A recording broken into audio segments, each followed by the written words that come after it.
Wanda Holloway did just that. She was a normal, everyday mom who just snapped. News stations across the country covered her story, and many movies have also been made about or have made reference to this incident. In the small town of Channelview, Texas, in the year 1991, Wanda Holloway's daughter, Shanna, was not chosen for her junior high school's cheerleading squad due to another young girl, Amber Heath's, higher scores. Desperate for revenge, Holloway asked her ex-brother-in-law, Terry Harper, to hire a hitman to kill Verna Heath, Amber's mother. Holloway wanted her mother killed because she was convinced that Amber would be so upset by her mother's murder, she would drop off the team, thereby making an open spot for Shanna. However, Harper had gone to the police after Holloway approached him. She was arrested the very next day. She became known as the Pom Pom Mom, and her story gained national attention and inspired 2 movies. It's believed that Wanda's personal life and tragic upbringing was a major factor in the case. Wanda Holloway always wanted to be a cheerleader through her childhood, but her conservative father and getting pregnant at the age of 16 brought those plans to a complete halt. Wanda wed the baby's father, Tony Harper, in a small, hurriedly planned ceremony. They divorced after the birth of their second child. And as Shanna grew, Holloway saw living vicariously through her daughter as a second chance. Being self-absorbed and stuck in the past, Wanda's biggest dream was for her, Shanna, to be a member of the Channelview, Texas high school cheerleading squad. The sad irony of the situation is that Shanna herself didn't even want to be a cheerleader. She had no desire for Amber's spot on the team. Shanna and Amber were even friends. They had sleepovers.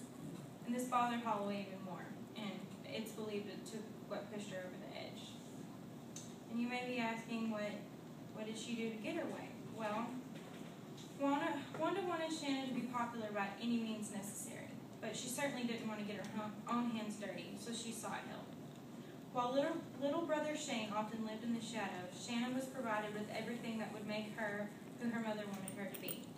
She had the best clothes, private dance lessons, and hosted huge parties designed by Mom to gain her popularity.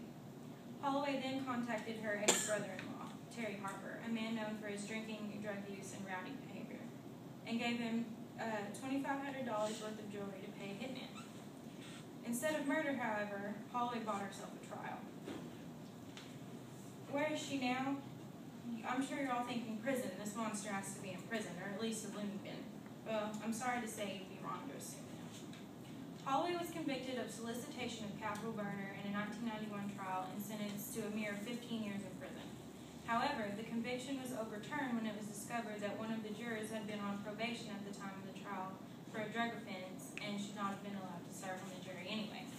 Holloway was released on March 1st, 1997, after serving only 6 months of her sentence.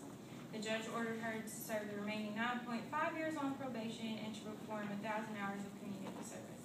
A small price to pay, in my opinion. Overall, from my research, I've gathered that Wanda Holloway's past hardships and insecurities led her to push and mold her daughter into a person Holloway herself wanted to be. This resulted in addicted for her. She was an everyday single mother with 2 wonderful children. Holloway was a very loving mother, though very unstable. I'm not a mother myself, but I intend to be one in the future. And I know that my mother did everything she could to provide for me, so I have an idea of how much love a mother has for a child. I would no doubt kill in self-defense if my child's life were in danger, but I have to stop and ask myself, would I kill just for my child's popularity?